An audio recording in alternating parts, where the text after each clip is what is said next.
और आप देख रहे हैं टुडे एक्सप्रेस 24/7। आइए बढ़ते हैं आज की बड़ी खबर की ओर। उत्तर प्रदेश के लखनऊ में सपा अध्यक्ष अखिलेश यादव ने कहा कि चुनाव आयोग से वो लोग संतुष्ट नहीं है। चुनाव आयोग पर हमेशा सवाल उठता है, शिकायत पर इलेक्शन कमीशन कार्रवाई नहीं करता। हमारी शिकायत पर भी कार्रवाई नहीं हुई। वोट चोरी, वोट डकैती नहीं होनी चाहिए। अमेरिका, जापान, जर्मनी में बैलेट से वोट पड़ते हैं। बीजेपी सरकार में फर्जी काम बढ़ाए गए। बीजेपी में 2 इंजन नहीं बल्कि सारे इंजन हैं। सभी इंजन एक दूसरे से टकरा रहे हैं। जिसने भी ये कहा, मुझे नहीं पता कि किसने कहा। अगर ये बात कही है तो हो सकता है नींद पूरी नहीं हुई होगी, लेकिन इस सरकार में तो सब कुछ बहुत अलग अलग हो रहा है। भैया मोदी जी ने कहा है कि ये जो जानवर हैं थर्ड फ्लोर, फोर्थ फ्लोर में जा रहे हैं। आप सोचिए, जानवरों के लिए कई 100 करोड़ रुपए सरकार खर्च कर रही है, लेकिन खर्च नहीं हो रहा, इनकी जेब में जा रहा है। और उसका परिणाम ये है कि कई बार जानवर 1 मंजिल, 2 मंजिल, 30 मंजिल पे पहुंच जा रहे हैं। इसलिए गरीबी, बेरोजगारी से लड़ाई बढ़ी है, महंगाई बढ़ी है, रोजगार है नहीं, नौकरी है नहीं, इलाज है नहीं, भ्रष्टाचार बढ़ा है। इनके मंत्री लोग भ्रष्टाचार कर रहे हैं और पीडीए के लोगों का दम घुट रहा है वहाँ पर बीजेपी में। पीडीए के लोगों का, चाहे वो विधायक हों, चाहे और पद पर बैठे हों, उनका दम घुट रहा है, गला घुट रहा है। वो देखिएगा बहुत जल्दी भारतीय जनता पार्टी का साथ छोड़ देंगे। वीरांगना अवंती बाई, उनको याद करने सब लोग यहाँ पर मौजूद हैं और हर वर्ष की तरह उनके सम्मान में हम सब लोग यहाँ पर इकट्ठे होते हैं। वीरांगना अवंती बाई, उनका योगदान 1857 की आज़ादी की लड़ाई में बहुत बड़ा योगदान रहा।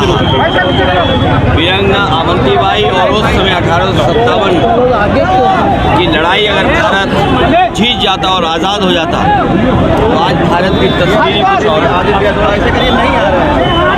कल ही 15 अगस्त हम लोगों ने मनाया और आज वीरांगना अवंती बाई को हम लोग याद कर रहे हैं, उनके योगदान को याद कर रहे हैं। उनसे लाखों लाख लोग हमेशा प्रेरणा लेते रहेंगे। आज़ादी की लड़ाई, स्वतंत्रता की लड़ाई और देश को, समाज को आगे बढ़ाने का संघर्ष हमेशा करते रहना चाहिए और जारी हमेशा रहेगा। हरियाणा में सरपंच चुनाव था, वहाँ पे शिकायत की गई। झंडे भी हटाए गए पार्टी के। वीरांगना अवंती बाई लोधी का सम्मान सभी को करना चाहिए और सरकार के लोगों को विशेष इसलिए करना चाहिए कि संसाधन उन्हीं पर है। समाज और खासकर पीडीए का समाज अपने तमाम ऐसे महापुरुषों को और उनके योगदान को अगर पहचानेगा तो समाज और एकजुटता बढ़ेगी और इकट्ठा दिखाई देगा। सुप्रीम कोर्ट ने ईवीएम हरियाणा चुनाव की ईवीएम अपने पास बुलाई, जब उसको रिकाउंट किया गया तो हारे हुए प्रत्याशी 51 वोटों से जीता। ये इलेक्शन कमीशन में सवाल है कि नहीं सर? सरपंच चुनाव का इलेक्शन कमीशन पर समय समय पर उंगलियां उठाई हैं और चाहे वो प्रधानी का चुनाव हो, विधानसभा का चुनाव हो, लोकसभा का चुनाव हो या अन्य चुनाव हो, ये इलेक्शन कमीशन की जिम्मेदारी बनती है कि निष्पक्ष चुनाव हो। निष्पक्ष चुनाव के साथ साथ इलेक्शन कमीशन की इंस्टीट्यूशन पे लोगों को और भरोसा बढ़े। इधर जो हम लोग देखते हैं कि इलेक्शन कमीशन के जो फैसले हैं, इलेक्शन कमीशन का जो काम करने का तरीका है, उससे लोग संतुष्ट नहीं हैं। अविश्वास पैदा हुआ है। अभी हाल ही में जो वोट चोरी, वोट डकैती को लेकर के बड़े पैमाने पर देश को इंडिया गठबंधन और खासकर जो बीजेपी से अन्य दल हैं, उन्होंने कोशिश की और उसका परिणाम ये हुआ कि सुप्रीम कोर्ट को भी उन बातों को मानना पड़ा जो विपक्ष कह रहा था। इलेक्शन कमीशन पे कई बार उंगली उठी है और यूपी के चुनाव में तो न जाने कितनी बार उंगली उठी है। ये तो पहला फेज था कि जहां हम अपना वोट बचा सकते हैं, अपनी वोटर लिस्ट में शामिल कर सकते हैं, ये पहला चरण है। लेकिन इसके बाद जो प्रशासन काम करता है, सरकारें जो काम करती हैं, उस पर इलेक्शन कमीशन कोई कार्रवाई नहीं करता। मुझे याद है कि जिस समय उंगली उठाई थी इलेक्शन कमीशन पर, तो 18,000 वोटों का जो डिलीट किया गया था, उनकी जानकारी इलेक्शन कमीशन को दी, एफिडेविट के साथ दी। लेकिन अभी तक इलेक्शन कमीशन ने एक भी अधिकारी के खिलाफ कार्रवाई नहीं की। अगर एक भी इलेक्शन कमीशन के खिलाफ कार्रवाई हो जाए, मतलब अधिकारी के खिलाफ इलेक्शन कमीशन कर दे कार्रवाई, तो मैं समझता हूँ कहीं भी वोट चोरी, वोट डकैती या इस तरह की लूट नहीं होगी। लेकिन सर अपने पास मंदाते काउंट कराइए, बाकी ईवीएम से सवाल नहीं है कि हारा हुआ कैंडिडेट सुप्रीम कोर्ट के सामने जीत रहा है 51 वोटों से। देखिए, इलेक्शन मशीन पर हमेशा सवाल खड़े होते हैं। टेक्नोलॉजी या इतनी फुल प्रूफ हो कि उससे बेईमानी ना हो सके। कई बार लोग वोट डाल करके आते हैं ईवीएम में और पता लगता है उन्हीं का वोट जीरो निकला। ये भी खबरें हम लोगों ने सुनी है। ईवीएम में पहले से वोट पड़ा हुआ है, इसकी भी खबर सुनी है। ईवीएम के इतने महीनों रखने के बाद बैटरी पूरी चार्ज कैसे दिखती है, इस पर भी सवाल खड़ा हुआ। इसलिए जो बैलेट का हमेशा मांग रही है, और अमेरिका की नकल करें, जापान की नकल करें और जर्मनी की नकल करें। जर्मनी में तो सरकार और वहाँ के सबसे सुप्रीम कोर्ट का ये फैसला है कि अगर ईवीएम से वोट पड़ेंगे तो अनकॉन्स्टिट्यूशनल होगा। तो इसलिए बैलेट के से वोट पड़ रहे हैं वहाँ। अमेरिका में भी बैलेट से वोट पड़ते हैं और वहाँ खुद किससे वोट डालना है ये चॉइस है। स्पेशल मॉड्यूल में जिन्ना, माउंटबेटन और कांग्रेस को पार्टीशन का जिम्मेदार ठहराया गया। एनसीईआरटी ने स्पेशल मॉड्यूल रिलीज किया था। देखिए, जब से भारतीय जनता पार्टी आई है, सबसे ज़्यादा फर्जी काम बढ़ गए। जब से भारतीय जनता पार्टी आई है, फर्जी काम बढ़ गए। आज ही मैं सुन रहा था यहीं पर पड़ोस में मुख्यमंत्री कह रहे कि डबल इंजन। अब इनके इंजन गिनो, मेयर एक इंजन, सांसद दूसरा इंजन, सांसद जी मंत्री हैं तो उनका भी एक इंजन छोटा सा, और प्रधानमंत्री वो इंजन, मुख्यमंत्री वो इंजन, डिप्टी सीएम वो। नमस्कार, मैं शालिनी और आप देख रहे हैं टुडे एक्सप्रेस 24/7। आइए बढ़ते हैं आज की बड़ी खबर की ओर। उत्तर प्रदेश के जौनपुर में सपा विधायक पर भड़की पूजा पाल, पिता की विरासत से विधायक बने लोग क्या जानेंगे दर्द। दरअसल मछली शहर सुरक्षित से सपा विधायक रागिनी सोनकर के तीखे सवाल का पूजा पाल ने कड़ा जवाब दिया। तीखी प्रतिक्रिया का पूजा पाल ने अपने सोशल मीडिया अकाउंट पर पोस्ट कर मछली शहर सीट से समाजवादी पार्टी के विधायक रागिनी सोनकर को जवाब देते हुए लिखा कि पिता की विरासत से विधायक बनने वालों को जवाब देने का मतलब नहीं। जब पूजा पाल न्याय के लिए कोर्ट और कचहरी दौड़ रही थी, तब वो लोग अपने पिता की एम्बेसडर कार से कॉलेज में जाते थे। उनको किसी के संघर्षों का मूल्य क्या पता होगा। पूजा पाल उस पीढ़ी की पीड़ित महिला है। जब पूजा पाल अन्याय अत्याचार के खिलाफ आवाज़ उठा रही थी तो कुछ लोग उसी माफिया के घर चाय पानी पी रहे थे। नमस्कार, मैं शालिनी और आप देख रहे हैं टुडे एक्सप्रेस 24/7। आइए बढ़ते हैं आज की बड़ी खबर की ओर। उत्तर प्रदेश के सोनभद्र में कन्नौज में महिलाओं पर हुए लाठीचार्ज के विरोध में समाजवादी पार्टी ने प्रदर्शन किया। सपा कार्यकर्ताओं ने बीजेपी सरकार पर नारी शक्ति का अपमान करने का आरोप लगाया। विरोध प्रदर्शन के दौरान कार्यकर्ताओं ने महिलाओं का माल्यार्पण कर आरती उतारी, सम्मान किया। सपा नेता प्रमोद यादव ने कहा कि संविधान ने ऐसा कोई अधिकार नहीं दिया जो महिला विरोधी हो। बीजेपी सरकार महिला सशक्तिकरण का नारा देती है, लेकिन वास्तव में वर्तमान सरकार में महिलाएं अपमानित हो रही है। देखिए, ये प्रदेश की भाजपा सरकार में लगातार महिलाओं पर लाठीचार्ज किया जा रहा है। जिस तरीके से कन्नौज में महिलाओं पर ये पुलिस प्रशासन ने लाठीचार्ज किया है, ये निंदनीय है और हम मांग करते हैं कि दोषी पुलिसकर्मियों पर कार्रवाई किया जाए। प्रदेश में जंगल राज कायम है और इस प्रदेश की भाजपा सरकार में लगातार महिला विरोधी कार्य हो रहा है। संविधान को तोड़ने का काम ये भाजपा सरकार कर रही है। संविधान ये अधिकार नहीं देता है कि महिलाओं पर लाठीचार्ज किया जाए, लेकिन आज बाबा साहब के बनाए गए संविधान को भी तोड़ने का काम ये देश और प्रदेश की भाजपा सरकार कर रही है। इसलिए आज हम लोग महिलाओं को सम्मान करके नारी बंधन जो ये भाजपा सरकार ने दिया है ये झूठा है।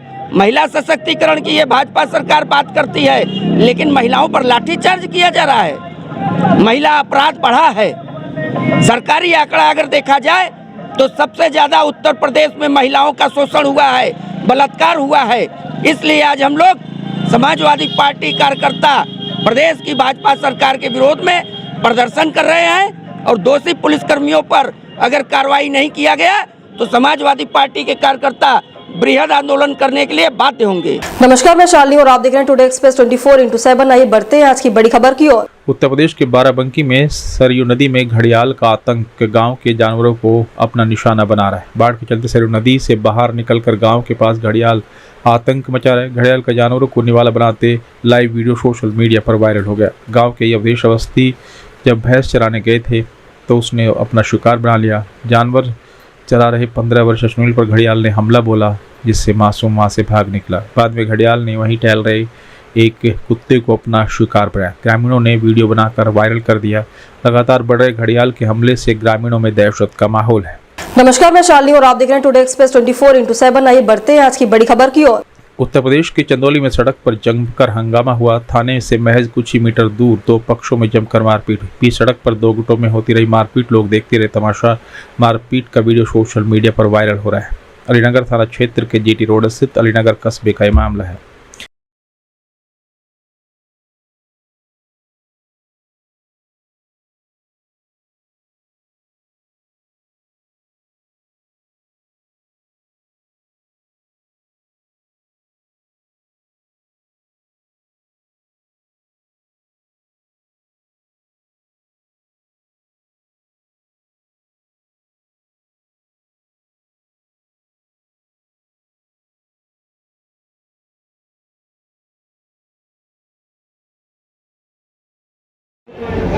जी, अपना नाम और परिचय बताएं।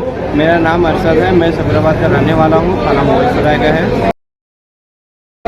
रात में आपके साथ क्या घटना घटी थी? सर, हम रात से चंदौली से हम लोग अपने घर के लिए रवाना हो गए थे। अलीनगर थाना के 100 मीटर आगे जेके मार्बल के पास वहाँ कुछ ये गाड़ी वाले थे, पिए हुए थे वो लोग। हम लोग की गाड़ी को थोड़ा सा ओवरटेक किए, उन लोग की गाड़ी टच भी नहीं हुई। इतनी गंदी गाली दी है। हम लोग शीशा थोड़ा डाउन करके बोले, भाई क्या है गाली दे रहे हो? क्योंकि गाड़ी रोको, बता रहे भी तुम लोग को। गाड़ी रुकवा के फ़ोन करके हम लोग से हाथापाई किए। हाथापाई करते करते वो लोग से इतना ज़्यादा वो लोग का झुंड आ गया कि जिधर से जो मल रहा है इतना तेज़ मार रहे थे। चाबी पूरा अंदर हमारे सर में घुस गया, पूरा ब्लड पूरा सर हमारा हो गया। मेरा चैन पूरा छीन लिए वो लोग, और मेरा वॉच पहने थे, आईफोन वॉच था, वो मेरा छीन लिए सब। उसके बाद मेरे भाई को इतना तेज़ मारेंगे, पूरा सर फट गया, कान से इतना खून निकल रहा है उसको कि अभी तक हम लोग यहाँ अलीनगर थाने के पास है। अभी हम लोग का मेडिकल। कितने लोग थे लगभग? पहले बाइक पे सर वो लोग 3 लोग थे। बाइक पे 3 लोग थे और वो लोग फ़ोन किए, 1 मिनट भी नहीं हुआ, इतने लोग आ गए सर कि हम लोग समझ ही नहीं थे वो क्या रहा है हम लोग के साथ। अलीनगर थाना पे आए हैं, थाने द्वारा क्या आश्वासन मिला आपको? सर, थाने पे हम लोग आए हैं, अभी तक मेडिकल के लिए बुलाया गया था। अभी तक सुबह से सर आए हैं, अभी तो कोई भी मेडिकल नहीं हुआ है। अभी कुछ भी पता नहीं चला कि क्या हो रहा है क्या नहीं। मेरा नाम आकिब है, सफराबाद के रहने वाले हैं। आकिब, आपके साथ क्या घटना हुई थी रात में? हम लोग कल 9:30 बजे रात में चंदौली से मुगलसराय की तरफ जा रहे थे। मुगलसराय से आगे हम लोग सफराबाद गाँव पड़ता है, वहाँ जा रहे थे। रास्ते में अलीनगर में जेके पैलेस के सामने 3 युवा आए बाइक से और राउंड साइड से ओवरटेक करने के चक्कर में, क्योंकि गाड़ी टच हुई हमारे बाइक कार से। उसके बाद गाड़ी आगे करके बोले कि कभी ढंग से चलाओ, गाली उत्तर देने लगे। हम लोग कह रहे भाई काहे गाली दे रहे हो, बात करो। रास्ते में अगर गाड़ी कुछ हो गई तो फिर ऐसा नहीं हो जाएगा, लेकिन उसको कहें कि अभी तुम लोग को बताते हैं गुंडा बन रहे हो यह वो करके। उस देर हमने एक लड़का फ़ोन किया, उतने में 2 से 3 मिनट के अंदर 8-10 बंदे आ गए और तुरंत हम लोग को बिना कुछ जाने तुझे मारना पिटाई स्टार्ट किए। इतना ज़्यादा मारे कि मेरे कान के यहाँ से मारे हैं कि खून हो गया है, कान से कुछ आवाज़ नहीं आ रहा है, लेकिन मेरे नाक मारे हैं, यहाँ कर रहा है। बाकी कपड़ा वपड़ा फाड़ दिए हैं। मेरे पास 13,000 रुपया था, वो भी छीन लिया है। और हमारे साथ जितने भी साथी थे सबको मार पीटा गया। पुलिस इस मामले में अभी तक क्या कर रही है? पुलिस अभी तक कोई कार्रवाई नहीं किया। हम लोग मुकदमा कर दिया है, लेकिन अभी यहाँ की कोई कार्रवाई नहीं हुआ है। प्लस हमारा भी कोई मेडिकल नहीं हुआ है। क्या मांग आप कर रहे हैं पुलिस द्वारा? हमारा मेडिकल कराया जा, और जो भी दोषी। नमस्कार, मैं शालिनी और आप देख रहे हैं टुडे एक्सप्रेस 24/7। आइए बढ़ते हैं आज की बड़ी खबर की ओर। उत्तर प्रदेश के प्रतापगढ़ में Saint Xavier School Ranjitpur Chilbila में स्वतंत्रता दिवस को धूमधाम से मनाया गया, जिसमें विद्यालय के होनहार बच्चों ने अपने मनमोहक प्रस्तुति से सबका दिल जीत लिया। कार्यक्रम में मुख्य अतिथि विद्यालय के प्रबंधक संजीव सिंह, सह प्रबंधक राजेश खंडेलवाल एवं राजीव खंडेलवाल, विद्यालय के प्रधानाचार्य संतोष द्विवेदी उपस्थित होकर बच्चों का हौसला बढ़ाया। प्रबंधक और सह प्रबंधक द्वारा ध्वजारोहण किया गया और दीप प्रज्वलन के बाद कार्यक्रम की शुरुआत हुई। नमस्कार, मैं शालिनी और आप देख रहे हैं टुडे एक्सप्रेस 24/7। आइए बढ़ते हैं आज की बड़ी खबर की ओर। उत्तर प्रदेश के मुरादाबाद के डिलारी थाना क्षेत्र में 15 अगस्त के दिन दहाड़े महिला के साथ लूट की वारदात सामने आई। ढकिया पीर निवासी अफसरी पत्नी अनवार मेडिकल से दवा लेने के बाद घर लौट रही थी, तभी रास्ते में 2 अज्ञात युवक पीछे आए और महिला को रुमाल सुंघाकर बेहोश कर दिया। बेहोशी का फायदा उठाकर बदमाशों ने महिला के कानों से सोने की बालियां और झुमके उतार लिए और मौके से फरार हो गए। महिला के अनुसार आसपास खेल रहे बच्चों ने बदमाशों को भागते देखा है। लूट की घटना से गांव में दहशत का माहौल है। घटना घटी है कि पीछे से आन के रुमाल डाल दिया मेरे मुंह पे। कहाँ रुमाल डाला, किसके घर के पास? निजाम के। और फिर क्या हुआ? उससे फिर बाद में मैं तो गिर गई रुमाल से, तो फिर दोनों ने करबटों से जब मेरी बाली खींची और फिर रुमाल भी ले गए और मेरी बाली भी ले गए, तो मुझे होश हुआ कुछ। आप कहाँ से रही थी? हैं? आप कहाँ से रही थी? मेडिकल पे से दवाई लेके। कितने आदमी थे? और सड़क तो भर हुई जा ही रही है, 2 ही है बस सिर्फ। आपने उन्हें देखा? हाँ, टोपी लग रही है, एक है कुर्ता पजामा पहन रहा और एक है कंजर सा, इतने बड़े बाल है और लाल शर्ट पहन रहे, आती शर्ट और काली पैंट पहन रहे। आप उन्हें देख लेंगे तो पहचान लेंगे? पहचान लूंगी उसे, दोनों को पहचान लूंगी। सूचना आपने पुलिस को दी? हाँ, कही ही मैंने, उनसे भी यही बात उनसे कही है जो तुमसे कह रही। क्या मौके पर पुलिस आई थी? और आए नहीं रे सारे, पुलिस ने क्या है कोई आए घर, कोई हमारे मौके पर ना आए भैया। क्या चाह रही हैं आप इस मामले में? क्या चाहूँ भैया, अब जो तुम चेक करते हो वो कर दो भैया। अरे मैं तो कुछ ना चाहती। अच्छा, कितने वजन का सामान चोरी हुआ? आधा तोला सोना। आधा तोला? हाँ, आधे तोले की ही मेरी बाली। जब आपके साथ ये घटना घटी तो आसपास में कोई था या नहीं? कोई नहीं नजर पड़ा भैया मेरे, उस गली में तो कोई नजर पड़ा ही ना, सिवा उन 2 से अलावा, उन 2 से अलावा। कितने बजे का समय होगा? हैं? कितने बजे की घटना होगी? मेरी बात घटना क्या बजे की है? ये जुम्मे से बाद में नमाज में से आ गए 2 बजे से बात की।